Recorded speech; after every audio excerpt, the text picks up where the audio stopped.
साहब, जो निर्णय आया जात पड़ताल समिति का, शहर में काफ़ी दिन से चर्चा थी इसके बारे में, तो आज निर्णय आया तो क्या है आपका बोलना है?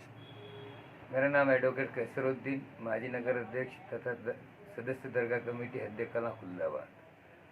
असल में 1997 और 2010 में मेरा कास्ट सर्टिफिकेट वैलिड हो चुका और ऑनरेबल हाई कोर्ट के ऑर्डर पर हुआ था। फिर भी कुछ शरारती तत्व बार बार इस चीज़ को उठाते रहे हैं। पिछले साल 2 साल से ये सिलसिला चल रहा है। पहले तो मुझे टॉर्चर किया गया, टारगेट किया गया, गाली गलौज करना, मारहान करने की धमकी देना। उसके साथ साथ फिर मेरी कंप्लेनें की गई।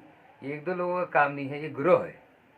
इसके संबंध में मैंने जो है तो माननीय पुलिस आयुक्त और लोहिया साहब और मनीष कलवानिया साहब एसपी साहब से मुलाकात किया हूँ। निर्णय आने के बाद में मेरी जान को धोखा बढ़ गया, इसलिए मैंने उनसे विनती किया हूँ कि इस संदर्भ में फौरी कार्रवाई की जाए।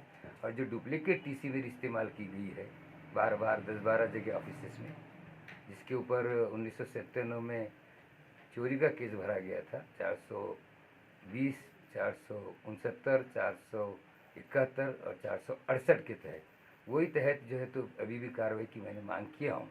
और इस संदर्भ में मैंने जो है पुलिस इंस्पेक्टर मैडम परदेसी मैडम सिटी चौक और फराटे साहब फुल्दाबाद से भी मुलाकात किया हूँ। दरअसल इसका जो बैकग्राउंड है वो ये है कि बार बार पॉलिटिकल और कुछ इस तरह के लोग मुझे टारगेट करने की कोशिश करते हैं, लेकिन मेरे साथ अल्लाह का करम, माँ बाप की दुआएं और आम पब्लिक और आम लोगों का, दोस्तों का साथ है, उनकी दुआएं हैं।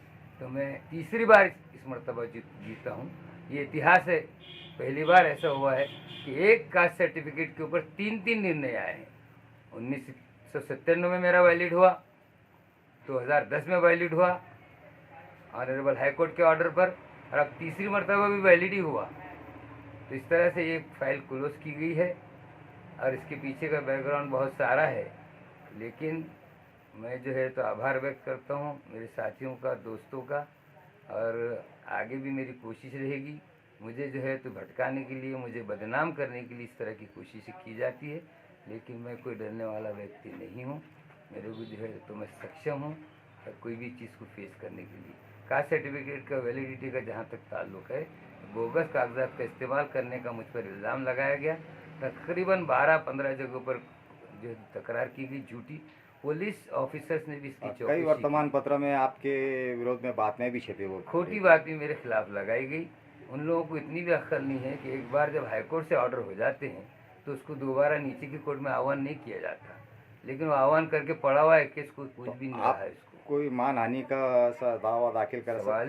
सवाल ही नहीं आता। झूठे इल्ज़ाम लगाकर बार बार जो है तो मार्केट में बढ़ करके मुझे बदनाम करने की जो कोशिश की गई अखबारात के ज़रिए और टीवी क्लिप के ज़रिए, मैं अबरू नुकसानी का दावा करने वाला हूँ और बहुत जल्द जो है इसके ऊपर कार्रवाई की जाएगी। शुक्रिया।